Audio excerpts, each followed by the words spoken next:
कारण त्याचा बेस आम्हाला फॉर ऍक्सेसिंग एलिमेंट्स ऑफ अरे लागेल आम्हाला.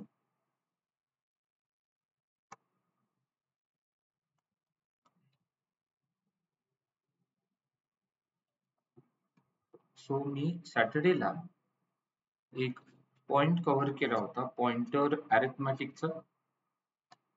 सो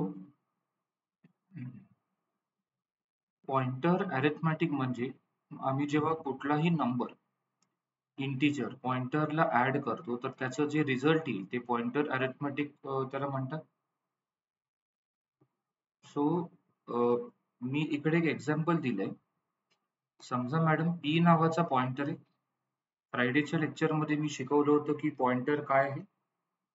पॉइंटर हा एक व्हेरिएबल असतो जो दुसऱ्या व्हेरिएबलचा ऍड्रेस स्टोअर करतो. सो मी पी मध्ये एम चा ऍड्रेस स्टोअर करू शकतो कारण पी एक पॉइंटर व्हेरिएबल आहे आणि एम एक इंटिजर व्हेरिएबल आहे. आणि p इक्वल टू एम्परसँड केल्यावर m चा ऍड्रेस p मध्ये स्टोअर झाले. सो समजा m चा ऍड्रेस 1000 आहे मग p ची व्हॅल्यू 1000 झाली. आता खालच्या स्टेटमेंट मध्ये मी काय केले, p equal to p plus 5 केले. हे p equal to p plus 5 केल्यावर काय होईल ते मी सांगतो. p equal to p plus 5 केल्यावर 5 ही व्हॅल्यू त्या पॉइंटर व्हेरिएबलला ऍड केली जाईल. तर तुम्ही नॉर्मल व्हेरिएबलला जेव्हा इंटिजर व्हॅल्यू ऍड करता ते इंटिजर व्हॅल्यू डायरेक्टली त्या नॉर्मल व्हेरिएबलला ऍड केलं जाईल. पण पॉइंटर व्हेरिएबलला जेव्हा तुम्ही इंटिजर व्हॅल्यू ऍड करता तर काय होईल पहा. जेव्हा पॉइंटर व्हेरिएबलला इंटिजर व्हॅल्यू ऍड करतो ती इंटिजर व्हॅल्यू डायरेक्टली ऍड होत नाही त्या पॉइंटरला. तर कंपायलर काय करतो मॅडम, तो हा जो p आता त्याचा तो टाइप बघतो. p एक पॉइंटर पण त्याचं मेन टाइप काय इंट आहे. इंट ची साईज 4 बाइट्स असते सी मध्ये. तर हे जे 5 आम्ही ऍड करतोय ते 4 सोबत मल्टिप्लाय होईल. 4 into 5 is 20. हे 5 ह्या 4 बाइट सोबत मल्टिप्लाय होईल क्या, कारण इन डेटा टाइपचं साईज 4 बाइट्स आहे. 4 into 5 is 20 आणि ते 20 त्या p मधलं मध्ये जे m चा ऍड्रेस स्टोअर आहे त्या म्हणजे p च्या व्हॅल्यूला ऍड केलं जाईल. तर p मध्ये जी नवीन व्हॅल्यू स्टोअर होईल इट्स प्रांजल 1020 ना. म्हणजे p आता हे 1020 या ऍड्रेसला स्टोअर करेल. p मध्ये जी नवीन व्हॅल्यू स्टोअर्ड आहे, जी नवीन ऍड्रेस p मध्ये स्टोअर आहे ते 1020 असेल. बऱ्याच वेळी स्टुडंट्सना वाटेल की p मध्ये जो नवीन ऍड्रेस स्टोअर आहे तो 1005 असेल बिकॉज 1000 प्लस 5 इज 1005. पण मी म्हटल्याप्रमाणे आम्ही जेव्हा कुठली इंटिजर व्हॅल्यू त्या पॉइंटरला ऍड करतो तर ऍक्च्युली काय होतं, ती इंटिजर व्हॅल्यू त्या पॉइंटरच्या डेटा टाइपच्या साईज सोबत मल्टिप्लाय होतो आणि त्याचं जे रिझल्ट आहे ते त्या पॉइंटर व्हेरिएबलला ऍड होतो आणि तो जो ऍड्रेस आलाय तो परत त्या पॉइंटर मध्ये स्टोअर होईल. म्हणजे p मध्ये कुठलं नवीन ऍड्रेस स्टोअर आहे आता 1020 स्टोअर असेल.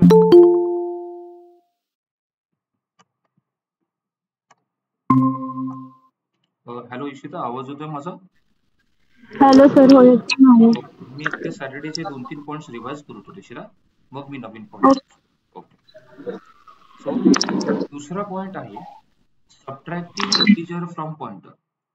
सो इकडे पण मी म्हटलंय let address of m is Pranjal 1000 ना, म्हणजे p ची व्हॅल्यू 1000 झाली. तर आम्ही जेव्हा p equal to p minus 5 करतो काय होतं, 1000 मायनस 5 इकडे पण काय होईल, जी इंटिजर व्हॅल्यू आम्ही सबट्रॅक्ट करतोय पॉइंटर मधनं ती त्या इंटिजर व्हॅल्यूला 5 सोबत मल्टिप्लाय केलं जाईल. 4 into 5 20. सो ते 1000 मायनस 20 होईल मॅडम आणि 1000 minus 20 K is 980. So p मध्ये कुठलं नवीन ऍड्रेस स्टोअर्ड आहे प्रांजल, 980 स्टोअर्ड आहे. तसंच आम्ही जेव्हा पॉइंटरला इन्क्रीमेंट करतो इन्क्रीमेंट म्हणजे प्लस प्लस अप्लाय करतो पॉइंटरवर, तर p प्लस प्लस म्हणजे p is Pranjal p plus 1 ना. तर हे p प्लस 1 कसा रन होईल? p प्लस 1 इंटू 4, बिकॉज कारण इंटचा साईज 4 बाईट आहे ना, तर 1 इंटू 4 केलं जाईल. 1 इंटू आताच मी वरती जसं एक्सप्लेन केलं, p प्लस 5 केल्यावर 4 इंटू 5 झालं. इकडे 4 इंटू 1 किंवा 1 इंटू 4 कसं लिहू शकतात? 1000 प्लस 4 इट्स 1004. म्हणजे p मध्ये कुठलं नवीन ऍड्रेस स्टोअर्ड आहे? 1004 स्टोअर्ड आहे प्रांजल.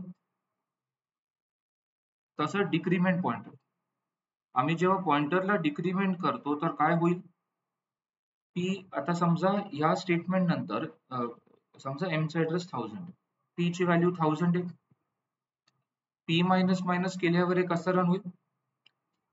p मायनस मायनस म्हणजे p इज p मायनस 1, म्हणजे p मायनस 1 इंटू 4 म्हणजे 996. सो p मध्ये आता जे नवीन ऍड्रेस स्टोअर्ड आहे ते 996 असेल. सो आता मी नेक्स्ट पॉइंट कडे जाऊ. So up till here is everything clear madam? Ishita clear ना? किया clear? Pranjal clear? Yes, sir. Yes, sir. So आता next point is Pranjal, accessing element of array using pointer ना, element of array using pointer. आणि first is कुठलं प्रांजल? 1D array ना. So 1D arrayचे element pointer, आतापर्यंत आम्ही normal arrayचे जे programme पाहिले होते त्याच्यामध्ये आम्ही इंडेक्स वापरून arrayचे एलिमेंट ऍक्सेस करायचो, पण तुम्ही पॉइंटर वापरून सुद्धा arrayचे एलिमेंट ऍक्सेस करू शकता. ते कसं करायचं मी सांगतो. सो ह्या पॉइंट मध्ये मी तुम्हाला अजून एक नवीन फॉर्म्युला शिकवणार आहे प्रांजल, arrayचे एलिमेंट्स ऍक्सेस करायला. मी तुम्हाला एक पॉइंट बोललो होतो, तुम्हाला आठवत असेल,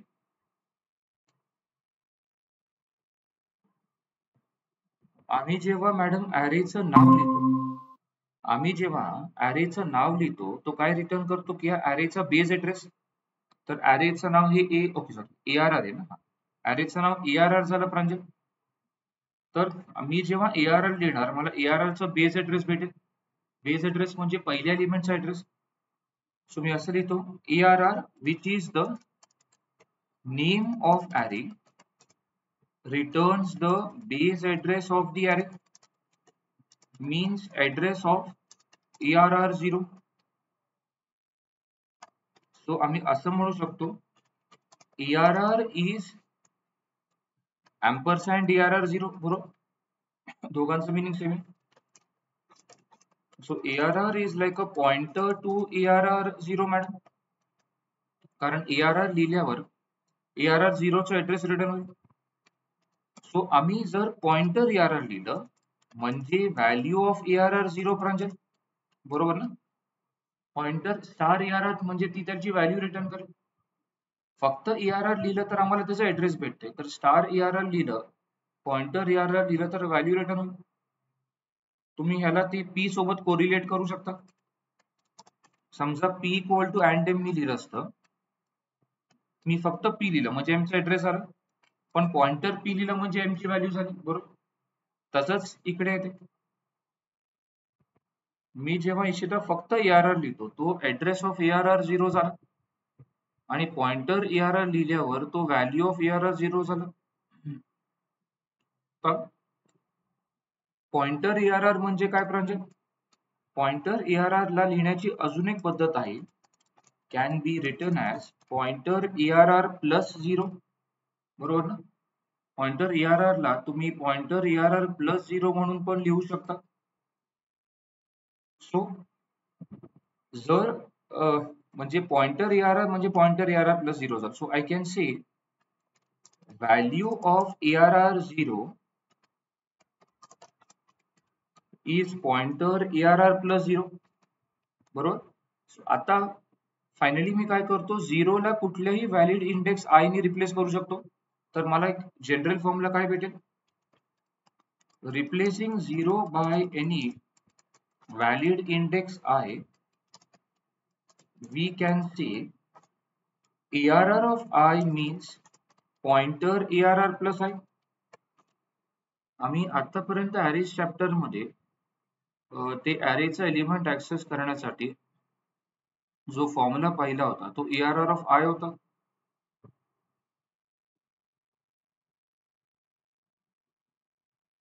पण मला जर पॉइंटर वापरून त्या एलिमेंटची व्हॅल्यू ऍक्सेस करायची असेल तर मग मी कसं लिहिणार? पॉइंटर ERR प्लस आहे. तर तुम्ही दोन्ही पैकी कुठलंही वापरू शकता. नॉर्मल अरेचा प्रोग्राम असेल विदाउट पॉइंटर तर त्याच्या एलिमेंटला तू कसं ऍक्सेस करशील प्रांजल? फक्त ERR ऑफ आय. आणि जर तुम्हाला पॉइंटर वापरून ते ऍक्सेस करायचं असेल मॅडम तर पॉइंटर ERR प्लस आय लिहायला लागेल. सो मी असं म्हणू शकतो ERR आय म्हणजे काय? ERR I or pointer ERR plus I both return the value of element at index I. समजा हे पॉइंटर काढून टाकलं तर आता कसं दिसेल? सो जर मी लिहिलं फक्त ERR प्लस आहे, समजा हे पॉइंटर काढून टाकलं मग फक्त ERR प्लस आहे उरेल. सो फक्त ERR प्लस आहे म्हणजे काय म्हणजे ऍड्रेस ना. ERR प्लस आय म्हणजे address of element at index i. So for address of element at index i either मी लिहू शकतो इथे ampersand ERR आय और ERR प्लस आय. दोन्ही पैकी तुम्ही कुठलंही लिहू शकता. सो परत रिपीट करतो, जर तुम्हाला त्या एलिमेंटची व्हॅल्यू हवी असेल ज्याचं इंडेक्स आय आहे तर तुम्ही काय लिहू शकता? ERR ऑफ आय किंवा पॉइंटर ERR प्लस आय कुठलाही एक फॉर्म्युला वापरू शकता तुम्ही. जर तुम्हाला नॉर्मल अरे नोटेशननी ते ऍक्सेस करायचं असेल तर फक्त ERR आय येईल. पॉइंटर वापरून ऍक्सेस करायचं असेल तर पॉइंटर ERR प्लस आय. आणि जर मला त्या एलिमेंटचा ऍड्रेस ऍक्सेस करायचा असेल ऍट इंडेक्स आय मॅडम तर त्यासाठी मी कसं लिहिणार? ampersand ERR ऑफ आय हे नॉर्मल अरे कन्व्हेन्शन वापरून और ERR प्लस आय हे पॉइंटर अरिथमेटिक वापरून प्रांजल. ठीक आहे, तर हे फॉर्म्युला मी परत खाली लिहितो. So value of element at index I in ERR अरे. त्यासाठी दोन कुठले फॉर्म्युले पाहिले? नॉर्मल अरेचा फॉर्म्युला ERR आय और पॉइंटर ERR प्लस आय. तसंच जर मला त्या एलिमेंटचा ऍड्रेस हवा असेल तर फॉर्म्युला काय असेल?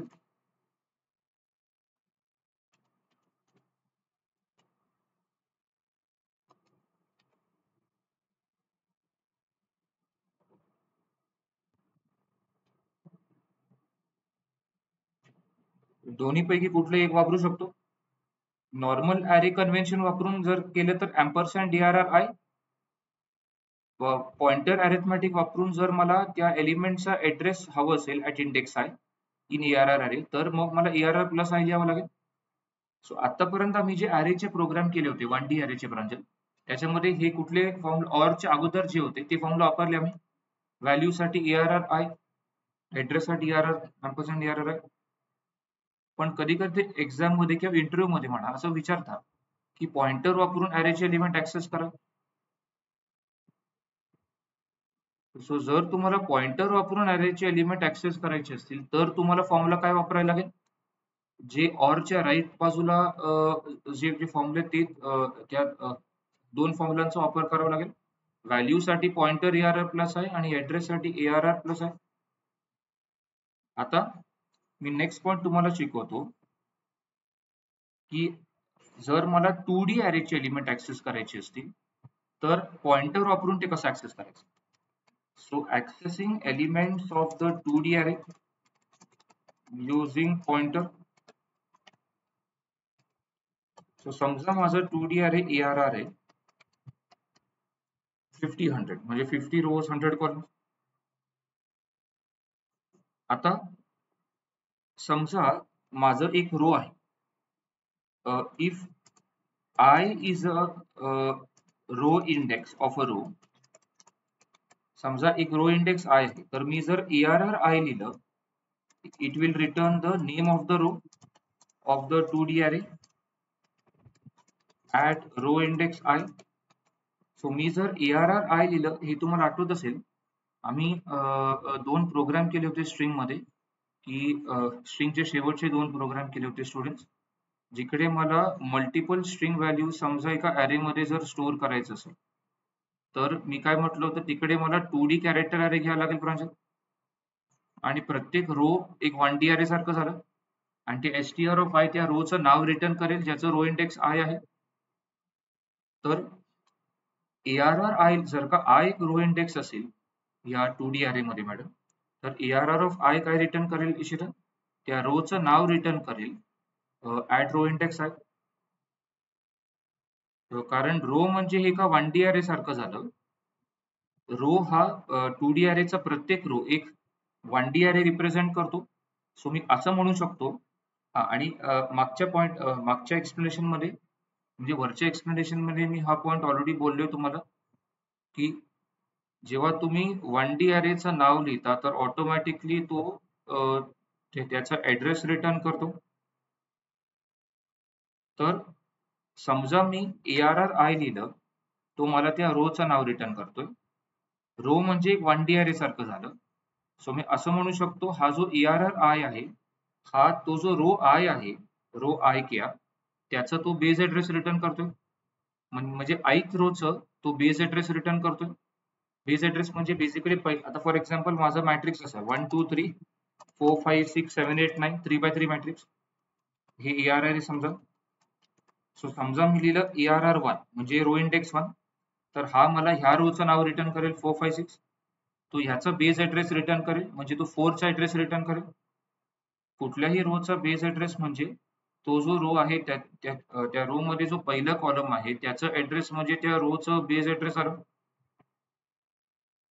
तर हे मी जेव्हा लिहितो 4 5 6, तो त्याचं बेस ऍड्रेस रिटर्न करेल. ARR1 जेव्हा लिहितो तर तो जो रो आहे ज्याचं रो इंडेक्स 1 आहे, तो त्याचं बेस ऍड्रेस रिटर्न करेल. सो आता अजून एक म्हणजे, जर मला त्या एलिमेंटचा ऍड्रेस हवा असेल ऍट कॉलम इंडेक्स जी, म्हणजे समजा हे ARR आय लिहिलं बरोबर, ARR आय हा रो इंडेक्स आहे, ARR हाय त्या रोचं नाव रिटर्न करतोय ज्याचं रो इंडेक्स आय आहे. सो जर का मी त्याला एक कॉलम इंडेक्स जी ऍड केला, सो मी असं लिहितो ARR I returns the base address of the row at row index I, madam,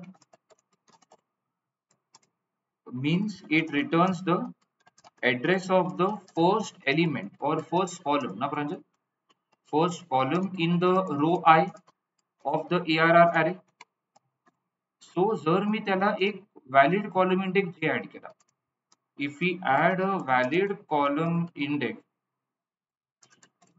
j to it, मग काय फॉर्म्युला भेटेल मला, ARR of I plus j हा काय रिटर्न करेल, gives the address of the element at row index I and column index j, बरोबर. ARR I plus j त्या एलिमेंटचा ऍड्रेस रिटर्न करेल ज्याचं रो इंडेक्स I आहे, कॉलम इंडेक्स j आहे. So ARR I plus j म्हणजेच काय, ampersand ARR I j. आम्ही जे 2D अरेचे प्रोग्राम पाहिले होते आतापर्यंत, त्याच्यामध्ये ते ऍड्रेस ऑब्टेन करायला मी एम्परसँड ARR I j लिहिलं होतं, पण त्याच्याऐवजी मी हा फॉर्म्युला पण वापरू शकतो स्टुडंट्स. जर पॉइंटर अरिथमेटिक वापरून तुम्हाला त्या एलिमेंटचा ऍड्रेस ऍक्सेस करायचा असेल ज्याचं रो इंडेक्स आय आहे, कॉलम इंडेक्स जे आहे, मग तुम्ही हा फॉर्म्युला वापरू शकता स्टुडंट्स, हा जो आहे. सो ह्या केस मध्ये ARR I plus j लिहिलं तरी तो मला ऍड्रेस रिटर्न करेल of element at row index I, column index J. तर आय कॅन से दॅट की ARR I plus j म्हणजेच एम्परसँड ARR I j, आणि ह्याच्यावर जर मी स्टार वापरलं तर काय भेटेल, pointer ARR I plus j means the value of the element at row index I and column index j, बरोबर. सो कारण आम्ही आत्ताच हे पाहिलं होतं, इव्हन पॉइंटरच्या सुरुवातीपासून पाहतोय की आता समजा मी p दिलं, समजा p एक पॉइंटर, फक्त p लिहिला तर तो m चा ऍड्रेस रिटर्न करतो आणि पॉइंटर p लिहिलं तर ती m ची व्हॅल्यू रिटर्न करेल.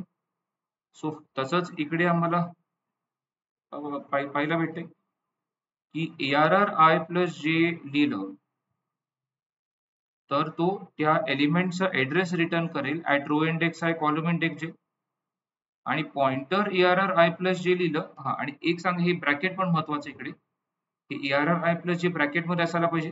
तर जर पॉइंटर ARR प्लस जे लिहिलं म्हणजे ते व्हॅल्यू ऑफ द एलिमेंट म्हणून कन्सिडर होईल at row index I column index J. So pointer ARR plus J म्हणजे मीन्स ARR जे. आम्ही जेव्हा 2D अरेचे प्रोग्राम पाहिले होते तर आम्ही हा फॉर्म्युला वापरला होता ARR जे मॅडम. सो हे अजून एक फॉर्म्युला आहे ज्याचा वापर करून तुम्ही या एलिमेंटची व्हॅल्यू ऑब्टेन करू शकता, ज्याचं रो इंडेक्स आय आहे कॉलम इंडेक्स जे. तुम्ही हे जे दोन 2D अरे साठी जे मी दोन फॉर्म्युला डिराईव्ह केले ते मी खाली लिहितो आता. फॉर्म्युला कुठले होते?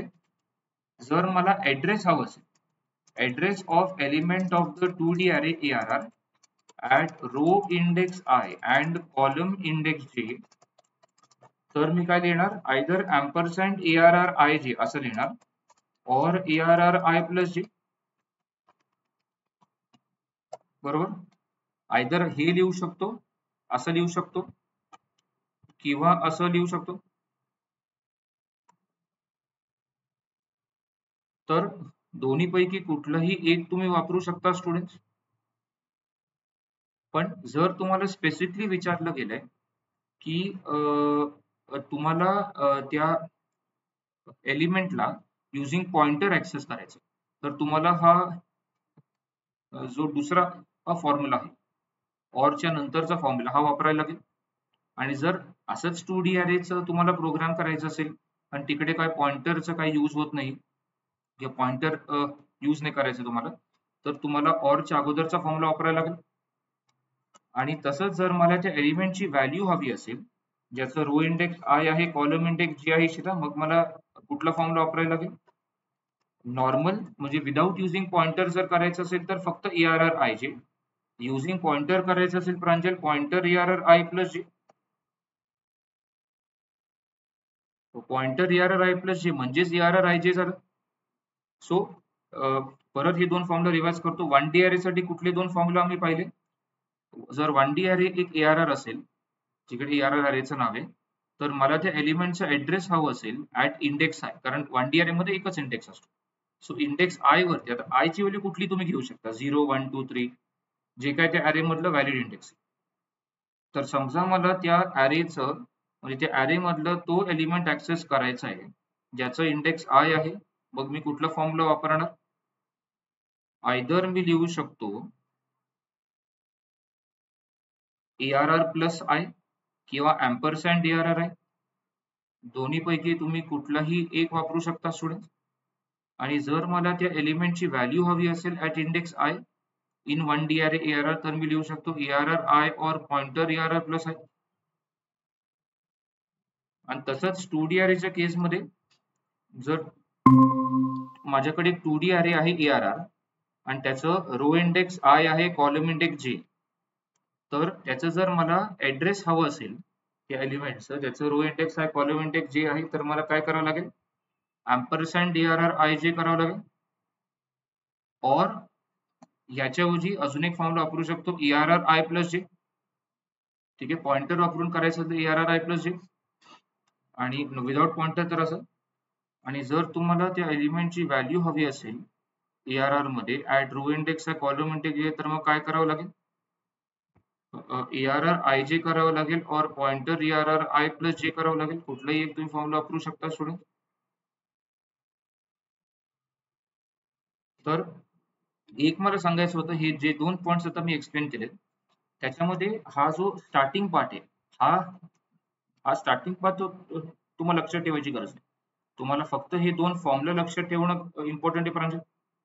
फक्त हे फॉर्म्युला कसं आलं म्हणजे कसं डिराईव्ह झालं त्यासाठी मी हा वरचा पार्ट एका खाली नीट तुम्हाला एक्सप्लेन केला. हा जो वरचा पार्ट आहे म्हणजे फॉर्म्युलाच्या अगोदरचा जो भाग आहे हा फक्त ह्यासाठी की तो फॉर्म्युला कसा आला हे एक्सप्लेन करण्यासाठी. आणि तसंच 2D अरेच्या केसमध्ये पण इतकं जो पार्ट आहे तो फक्त एक्सप्लेनेशन पार्ट आहे आणि ऍक्च्युअल फॉर्म्युला हे मी एंडला लिहिले. ठीक आहे. सो तुम्हाला फक्त मेनली फॉर्म्युला लक्षात ठेवायला लागतील जर तुम्हाला ह्याचे प्रोग्राम सॉल्व्ह करायचे असतील तर, जे मी दोन्ही एक्सप्लेनेशनच्या शेवटी लिहिले. पण कसे कधी म्हणजे जर तुम्ही कधी कधी फॉर्म्युला पाठ करायला गेले आणि ते चुकून तुमच्याकडनं फॉर्म्युला विसरण्यात आलं तर मग तुम्हाला तो फॉर्म्युला परत एकदा लक्षात ठेवण्यासाठी हे एक्सप्लेनेशन तुम्ही वाचलं समजा, मग तुम्हाला म्हणजे व्यवस्थित कळेल की हा जो फॉर्म्युला आहे हा कसा डिराईव्ह झाला, बरोबर. सो तुम्हाला हे एक्सप्लेनेशन व्यवस्थित कळलं मग तुम्ही हा फॉर्म्युला कधीही विसरणार नाही प्रांजल, हे महत्वाचं आहे. ठीक आहे. सो हा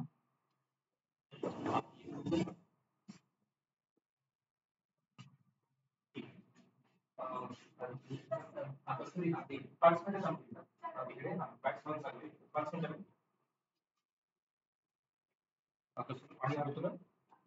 हा ओके, मी फक्त फॅन लावतो.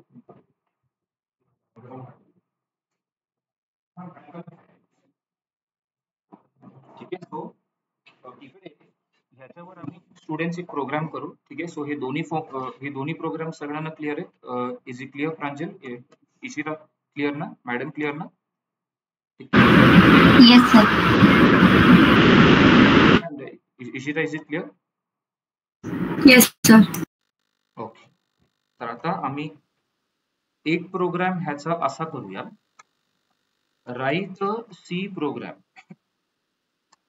To accept numbers in a 1D array and find the sum of all the numbers, all the odd numbers in the array using pointer. Hash include stdio.h int min. So मला इकडे आता function वापरायची, min म्हणजे मला pointer वापरून ती अरेचे elements access करायचे. So परत एकदा मी एक कॉन्स्टंट डिफाइन करतो,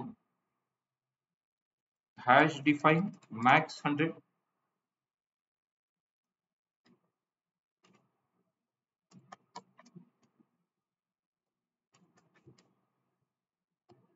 int a of max आणि n आणि I येईल इकडे. printf enter how many values to be stored in the array. maximum capacity n आहे, सॉरी maximum capacity म्हणजे 100 आहे. सो arrayचं साईज मी 100 घेतले. scanf %d ampersand आहे. मग त्याच्यानंतर मी युजरला विचारतो एंटर द व्हॅल्यूज 1 by 1. आता for I 0 I less than n I plus plus. So तुम्हाला आठवत असेल नॉर्मल अरे वापरून आम्ही जेव्हा हे केलं होतं तर काय केलं होतं, scanf %d ampersand arr of I केलं होतं प्रांजल. a of I, अरेचं now a आहे. पण मला हे पॉइंटर वापरून करायचं. सो आताच मी ते फॉर्म्युला तुम्हाला एक्सप्लेन केलं होतं. फॉर्म्युला काय की जर मला त्या एलिमेंटचा ऍड्रेस हवा असेल ज्याचा इंडेक्स I आहे, मग मला कुठला फॉर्म्युला वापरायला लागेल, a प्लस आय लिहावं लागेल मला. a प्लस आय म्हणजे तो त्या एलिमेंटचा ऍड्रेस रिटर्न करेल ज्याचा इंडेक्स I आहे. तर नेक्स्ट म्हणजे मला काय विचारले क्वेश्चन मध्ये, सगळ्या ऑड नंबर्स अरे मध्ये जितके ऑड नंबर्स आहेत त्यांचं सम कॅल्क्युलेट करायचं क्या. तर एक एक्स्ट्रा व्हेरिएबल घेतो सम इज 0 मॅडम. आणि आता मी अजून घेतो I 0 I less than n आणि I प्लस प्लस म्हणजे, आणि जनरली आम्ही काय करायचो, if a of I mod 2 not equal to 0 odd, पण पॉइंटर वापरून ऍक्सेस करायचं. पॉइंटर वापरून ऍक्सेस करण्यासाठी फॉर्म्युला काय आहे सांगा मला. a of I चा फॉर्म्युला आहे pointer of a plus I.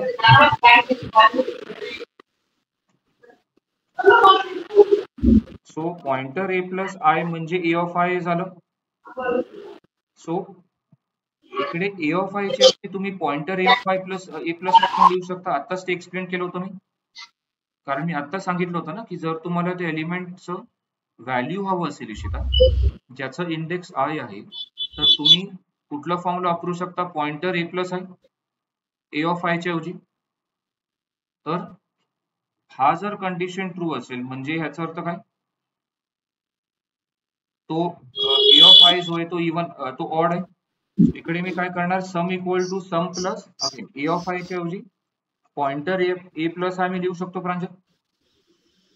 So जिकडे जिकडे मला ए ऑफ आय लिहायचं होतं, जे त्या एलिमेंटची व्हॅल्यू हवी होती, जर मला त्या एलिमेंटची व्हॅल्यू हवी असेल ज्याचं इंडेक्स आय आहे, तिकडे मी पॉइंटर ए प्लस आय लिहू शकतो. आणि जर मला त्या एलिमेंटचं ऍड्रेस हवं असेल ज्याचं इंडेक्स आय आहे, मी ए प्लस आय लिहू शकतो इश्रा. आणि फायनली मी काय करणार आहे, इकडे सम करणार आहे, the sum of the odd numbers in the array is %d, comma sum. So हा प्रोग्राम आता मी तुम्हाला रन करून दाखवतो ऑनलाईन कंपायलरवर.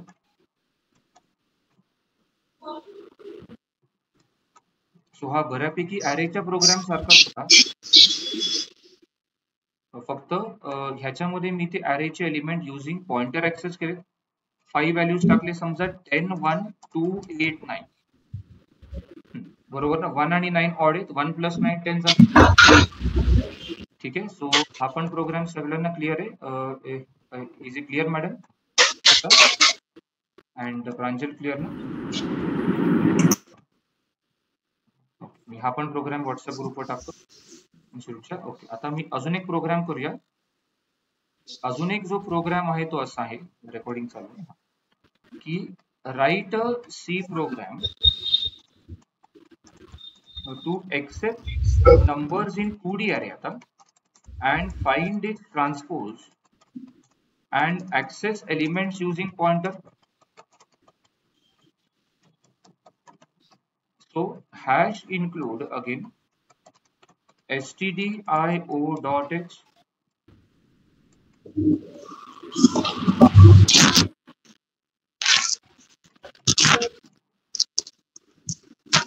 int main आणि return 0.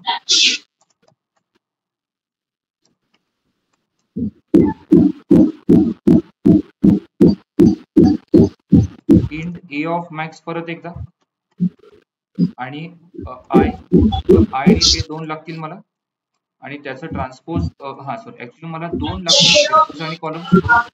सो हॅश डिफाईन, समजा रोज 100 केलं, हॅश डिफाईन कॉल्स 100. सो इकडे मी 2D array a डिक्लेअर करणार आहे, त्याच्यामध्ये number of rows equal to rows असतील, number of columns equal to columns असतील प्रांजल. आणि अजून एक 2D array मी डिक्लेअर करतो बी नावाचा, बी रोज आणि कॉल. ए चा ट्रान्सपोज मी बी मध्ये स्टोअर करणार आहे. सो ट्रान्सपोज म्हणजे इकडे कॉल्स येईल ना, इकडे रोज येईल, कारण एका मॅट्रिक्सचे रो आणि कॉलम इंटरचेंज करून त्याचा ट्रान्सपोज प्राप्त होतो स्टुडंट. त्याच्यानंतर मला 2 व्हेरिएबल घ्यायला लागतील, rows 1 col or number of rows and columns in first matrix. इकडे काही enter how many rows and columns in the first matrix, scanf %d ampersand rows 1 ampersand calls 1. आणि नेक्स्ट म्हणजे मी युजरला विचारतो enter the values in the matrix 1 by 1. आता इकडे मला एक सांगायचं होतं, हे ऑलरेडी आम्ही 2D array मध्ये पाहिलं होतं. जर तुम्हाला 2D array चे एलिमेंट्स ऍक्सेस करायचे असतील तर तुम्हाला नेस्टेड फॉर लूप वापरावे लागतील. म्हणजे आउटर फॉर लूप हा रो इंडेक्स साठी असेल मॅडम, आणि inner for loop column index साठी. ऑलरेडी 2D array मध्ये पाहिले आम्ही प्रांजल. सो इकडे मी काय करणार आहे, i is 0, i less than rows 1 Ishita आणि i plus plus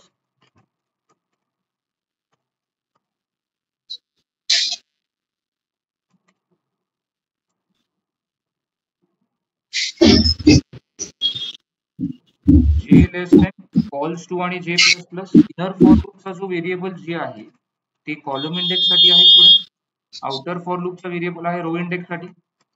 आता नॉर्मल 2D अरे मध्ये आम्ही काय पाहिलं होतं आणि काय द्यायचो, अँपरसँड ए आय जे किया, पण आता हे मला पॉइंटरनी करायचं. आताच तो फॉर्म्युला तुम्हाला मी एक्सप्लेन केला होता.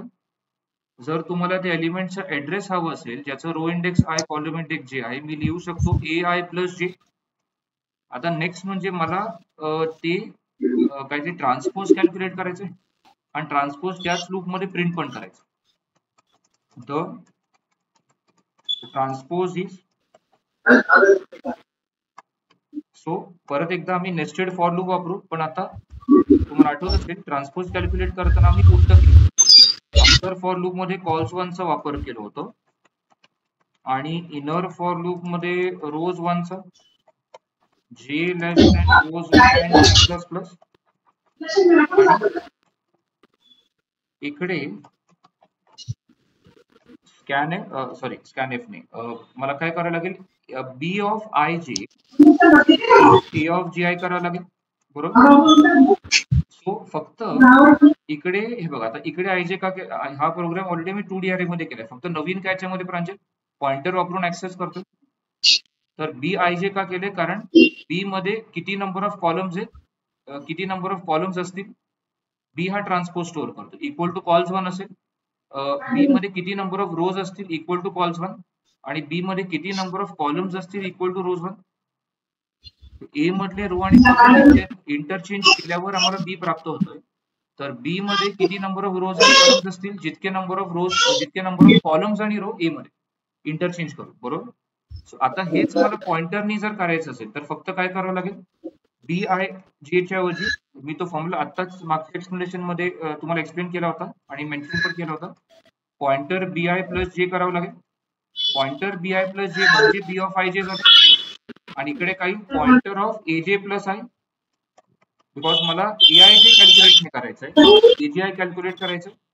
ठीक आहे, पॉइंटर ऑफ ए जे प्लस आय, आणि त्याच्यानंतर मला त्याची व्हॅल्यू प्रिंट करायची.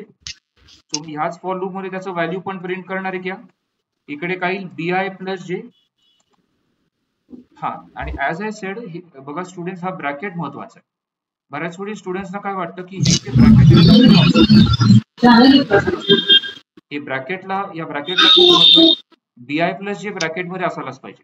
इव्हन मागच्या प्रोग्राम मध्ये हे जे मी ए प्लस आय ब्रॅकेट मध्ये लिहिलं होतं, value of the element calculate, या ब्रॅकेटला महत्व आहे. विदाऊट, जर तुम्ही हे ब्रॅकेट काढून टाकलं मग त्याचं पूर्ण अर्थच चेंज होईल. तर तुम्हाला हे ब्रॅकेट टाकणं आवश्यक आहे. ठीक आहे, तर आता मी हा इकडे फक्त मला काय एक एक्स्ट्रा काय करावं लागेल, प्रिंट एफ स्लॅश एन, प्रत्येक नवीन रो हा न्यू लाईन वर प्रिंट व्हायला पाहिजे मॅडम, म्हणून मी कसं केलंय. आता हा प्रोग्राम ऑनलाईन कंपायलर वर रन करून पाहूया मी. हा एक एरर येतोय कुठे, हा सेमीकॉलन प्रांजल. हॅलो वैशाली मॅडम, थोडं तुमच्याकडे डिस्टर्बन्स होते, तर तुमचा मायक्रोफोन म्यूट करू शकता का. ठीक आहे, सो इकडे कॉल्स टू, हा I think cols two declare नाही केल्या का मी, कॉल्स वन, कॉल्स वन असायला पाहिजे होतं. 2/3, आता 1 2 3 4 5 6, तर ह्याचं ट्रान्सपोज फाईल 3/2 येईल, आलं की नाही, 1 4 2 5 अँड 3 6. सो कारण याच्यामध्ये चेंज केलं होतं, परत मी इकडे हे पेस्ट करतो. ठीक आहे, सो हा प्रोग्राम सगळ्यांना क्लिअर आहे. इज इट क्लिअर इशिता, किया क्लिअर ना मॅडम, क्लिअर, प्रांजल क्लिअर ना. Yes sir. सो इकडे परत हे बघा, हे स्टार असायला ते चुकून ते व्हॉट्सअपवर टाकताना ह्याच्यावर जा. ठीक आहे, ओके. जस्ट मला एक पॉइंट सांगायचा होता, 2 मिनिट्स मध्ये. ओके, अजून एक जस्ट मला पॉइंट सांगायचा होता की हे बघा, आता पॉइंटर मध्ये अजून एक कॉन्सेप्ट असतो, dynamic memory allocation. What is dynamic memory allocation. समजा प्रांजलनी अरे डिक्लेअर केला ए 100 केलं, तर आता प्रॉब्लेम काय, प्रॉब्लेम इन द सेन्स, समजा मी ए मध्ये स्टुडंटचे मार्क स्टोअर करतो आता अगोदरच मला माहित नाही की किती नंबर ऑफ स्टुडंट्स असतील. मी असं प्रिझ्युम केले की समजा 100 स्टुडंट असतील, म्हणून मी एक ॲरे डिक्लेअर केलाय ज्याची कॅपॅसिटी 100 आहे. आता समजा फक्त 5 स्टुडंटचे मार्क मी स्टोअर केले, तर काय होईल, उगीचच रॅम मेमरी वाया जाईल. बाकीचे जे 95 एलिमेंट होते त्यांची रॅम मेमरी वेस्ट होईल. सो ॲरेचा तो एक प्रॉब्लेम असतो की तुम्ही जेव्हा ॲरे डिक्लेअर करता, तुम्हाला त्याचं साईज पण लिहावं लागतं की या ब्रॅकेटमध्ये. सो त्याचा पर्याय काय? त्याचा पर्याय असा आहे की समजा असं काहीतरी एक सोय असेल की अगोदरच मी युजरला विचारू शकतो की त्याला किती व्हॅल्यू स्टोअर करायचे ॲरेमध्ये, आणि समजा मी तितक्याच साईजचा ॲरे क्रिएट करू शकलो, तर त्याच्यामुळे उगीचच रॅम मेमरी वेस्ट होणार नाही किंवा रॅम मेमरी कमी पण पडणार नाही. म्हणजे असं पण होऊ शकतं ना की आता मी हे ए ॲरे डिक्लेअर केलं आणि समजा मग मला कळलं की 105 स्टुडंट आहेत आणि ते प्रोग्राम एक्झिक्यूट ऑलरेडी सुरू झाले, तर तिकडे पण एक प्रॉब्लेम होईल ना. तर मी काय करू शकतो, असं ॲरे डिक्लेअर करण्याच्या ऐवजी मी समजा ए ला ॲज अ पॉइंटर घेतलं आणि एक व्हेरिएबल एन घेतला नंबर ऑफ व्हॅल्यू साठी. आता मी युजरला विचारू शकतो enter how many values to be stored in the array Pranjal, आणि इकडे काही scan %d ampersand n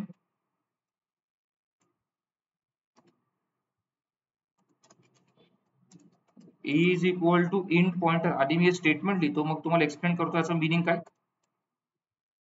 n into size of int. आता मी याचं मीनिंग तुम्हाला एक्सप्लेन करतो.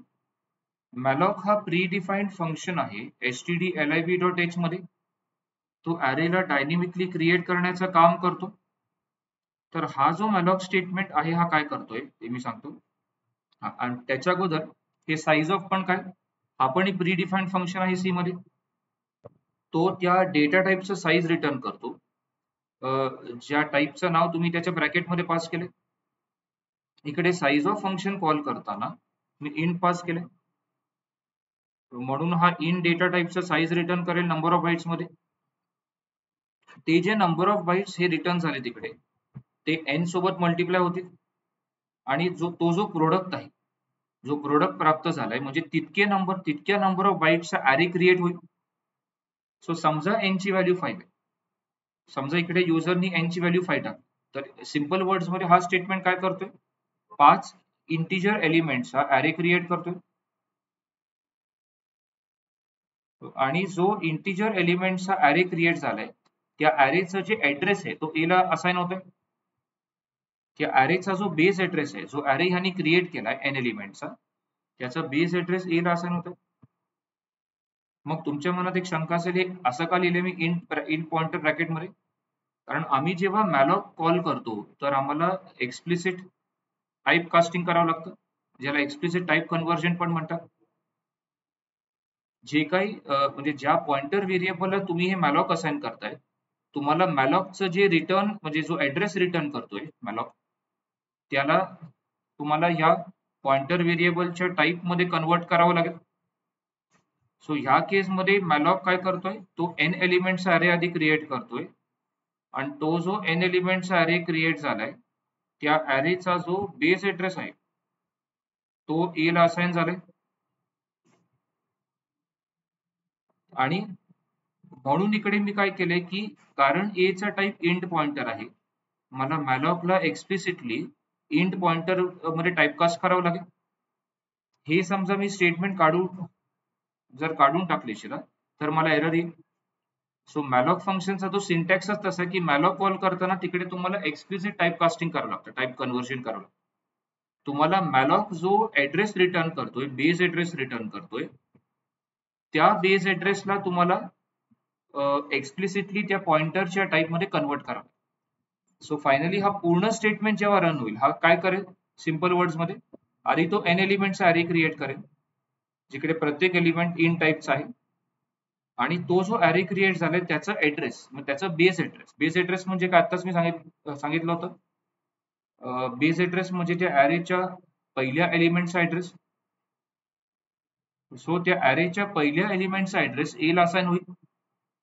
सो हा पूर्ण स्टेटमेंट रन झाल्यावर आम्ही असं म्हणू शकतो की ए त्या अरेचं नाव झालं, जो डायनेमिकली क्रिएट झालाय. आता डायनेमिक म्हणजे काय? Run time. जे काही मेमरी रन टाइमला क्रिएट होते त्याला डायनेमिक मेमरी म्हणतात. पण तुम्ही जेव्हा अरेला विथ साईज डिक्लेअर, म्हणजे समजा मी अरेला असं डिक्लेअर केलं असतं, तर इकडे त्याला मेमरी स्टॅटिकली भेट. स्टॅटिक म्हणजे काय? ऍट कंपाईल टाइम भेटेल, म्हणजे रन टाइमच्या अगोदरच ए ला मेमरी भेटते, म्हणजे त्याची साईज फिक्स राहते, मग ती चेंज होऊ शकणार नाही.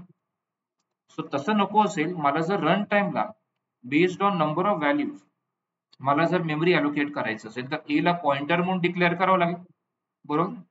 सो समजा हाच प्रोग्राम मला मॅलॉकनी करायचा असेल तर मी काय करणार Pranjal? So using pointer and dynamic memory allocation.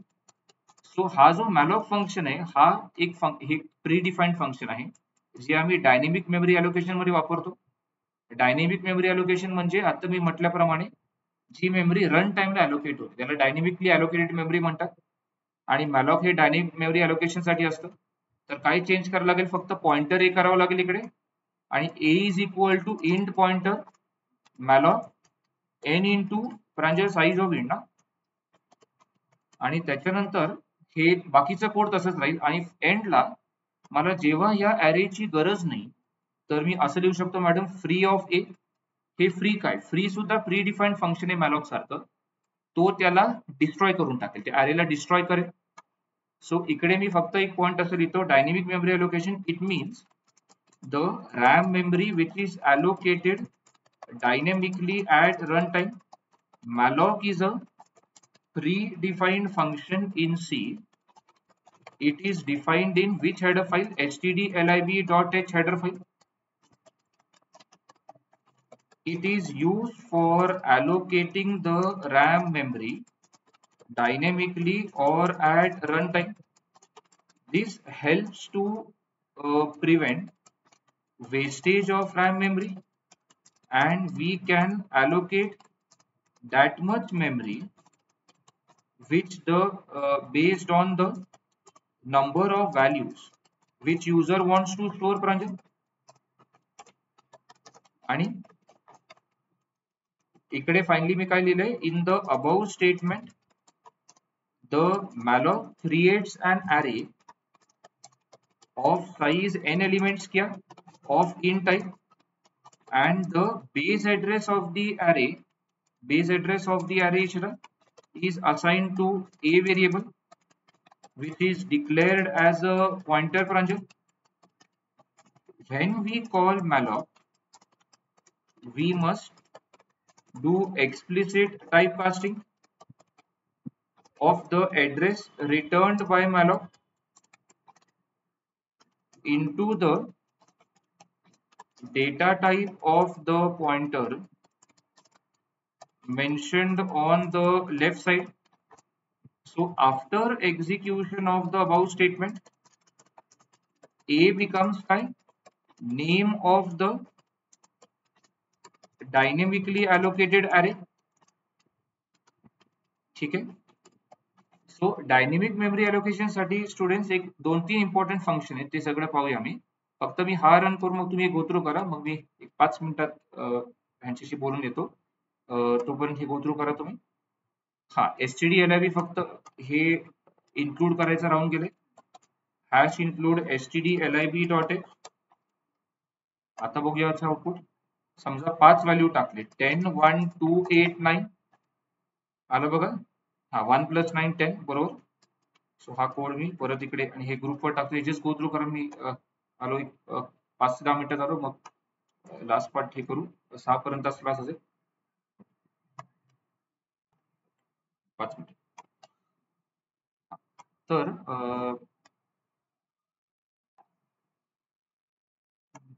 नाही,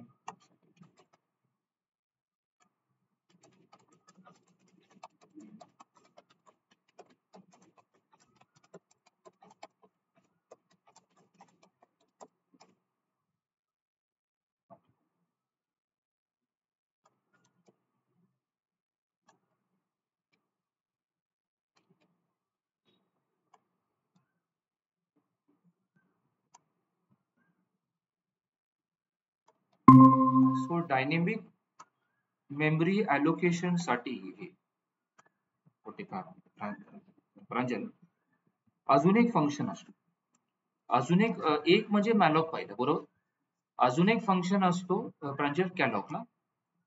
सो सेकंड फंक्शन, सो त्याचं पहिलं फंक्शन कुठलं आहे, मॅलॉक आहे.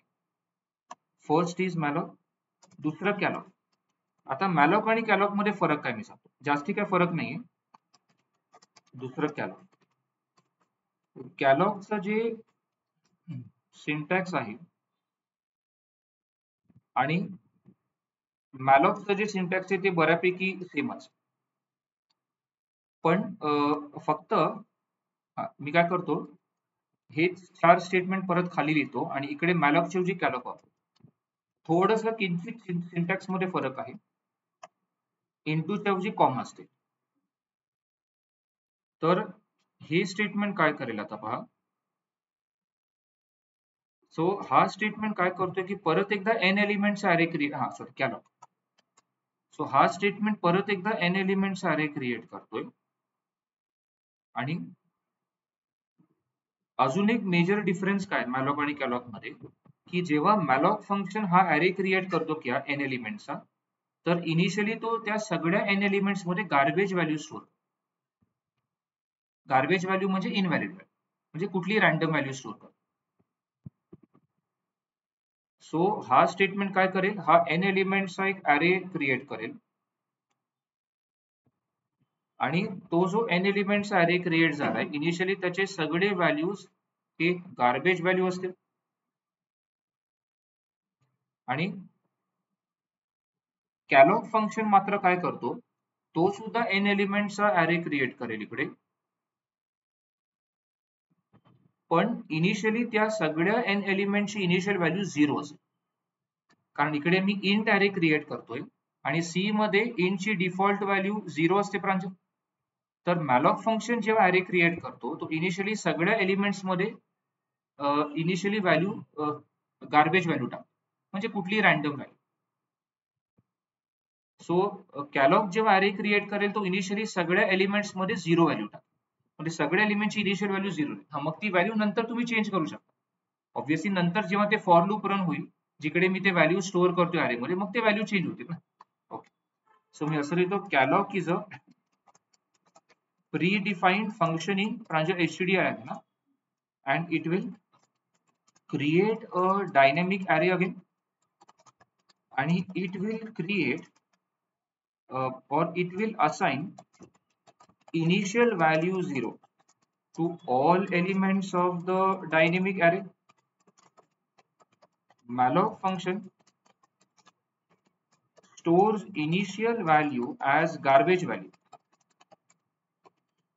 in all the elements of the array. So हे दोघांमध्ये फरक आहे. सो समजा हाच प्रोग्राम मला कॅलॉकनी जर करायचा असता तर मग मला फक्त काय करावं लागेल, युझिंग कॅलॉक. सो मॅलॉकच्या ऐवजी कॅलॉक लिहावं लागेल आणि कॉमा करावं लागेल, कारण आम्ही जेव्हा कॅलॉक कॉल करतो तर आम्ही तिकडे इंटू वापरत नाही, कॉमा वापरतो. आणि अजून एक कॅलॉक आणि मॅलॉक मधलं डिफरन्स काय आहे, की जो कॅलॉग फंक्शन आहे तो इनिशियली 0 व्हॅल्यू टाकेल आणि मॅलॉक गार्बेज आहे, बाकी सगळं सेम राहील इकडे. आता हा एक प्रोग्राम मी तुम्हाला रन करून दाखवतो. फक्त मी इकडे फ्रीचा एक एक्सप्लेनेशन पॉइंट लिहितो. Free of a will delete और destroy the RAM memory allocated to a variable. Okay, आता हा प्रोग्राम मी रन करून दाखवतो.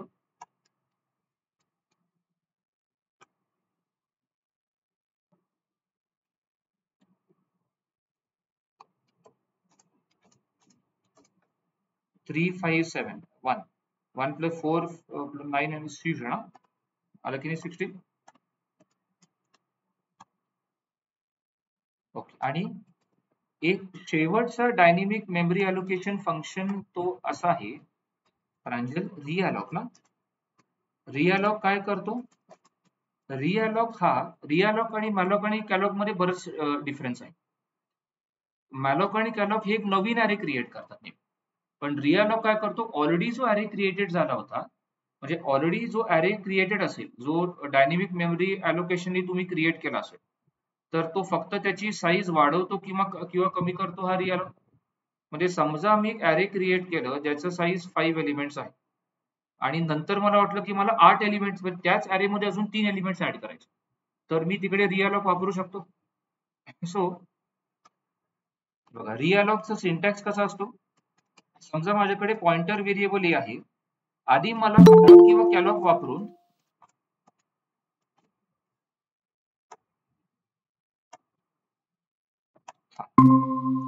हॅलो रामराजे, आवाज येतो माझा? एक हा 3-4 मिनिटात सुरू करा म्हणजे. सो मी काय म्हणत होतो की इकडे मी काय केलंय, इंट पॉइंटर मॅलॉक करणार, size of int into n और n into size of int, तुम्ही काय लिहू शकता. आणि मग मी काय म्हटलं होतं की आता मला समजा या ॲरेची साईज, आता जरी असं 5 लिहितो मी, म्हणजे 5 एलिमेंट्स ॲरे क्रिएट झालं. आता मला ॲरेची साईज 8 हवी, तर मी कसं लिहिणार, a is equal to realloc a comma 8, असं हा त्याचा सिंटॅक्स असेल. हा काय करेल, जो ऑलरेडी ॲरे ए क्रिएट झाला होता त्याच्यामध्ये 5 एलिमेंट आहेत, त्याची नवीन साईज आता किती होईल, 8 होईल, म्हणजे तो एक्स्ट्रा 3 एलिमेंट्स अलोकेट करेल. आता एक सांगायचं होतं, जेव्हा हे स्टेटमेंट रन होईल त्याच्या अगोदर समजा मी या ॲरे मध्ये 5, म्हणजे ह्या स्टेटमेंट आणि ह्या स्टेटमेंट मध्ये मी एक लूप लिहिलाय आणि त्याच्यामध्ये मी 5 व्हॅल्यू स्टोअर केल्या ॲरे मध्ये, बरोबर ना. तर आता मला काय करायचंय की आता मी जेव्हा हे रिअलॉक कॉल करणार, तर इकडे समजा मी ऑलरेडी आता 5 व्हॅल्यू स्टोअर केल्यात ॲरेमध्ये, तर मी काय म्हटलं, हा त्याची नवीन साईज 8 करेल. सो तुमच्या मला डाऊट आहे की जे मागचे 5 व्हॅल्यू होते ते ओव्हरराईट होतील का ब्रांचेस, नाही होतील. ते काय होईल, जे मागचे 5 व्हॅल्यू तुम्ही ऑलरेडी स्टोअर केलेत ॲरेमध्ये, त्यांच्यामध्ये काय बदल होणार नाही. तो फक्त 3 एक्स्ट्रा एलिमेंट्स अलोकेट करेल त्या ॲरेसाठी, आणि आता त्याची साईज 8 होईल. म्हणजे मी समजा ह्या स्टेटमेंट नंतर 5 व्हॅल्यू स्टोअर केल्या ॲरेमध्ये, 10, 9, 8, 7, 6. सो ते व्हॅल्यूज हे स्टेटमेंट रन झालं, ते 5 एलिमेंटचे व्हॅल्यू सेम राहतील आणि 3 एक्स्ट्रा एलिमेंट्स अलोकेट, कळलं ना. तसं ह्याच्यावर बघा उद्या. हा, सो आजचे सगळे कॉन्सेप्ट क्लिअर आहे, इज क्लिअर.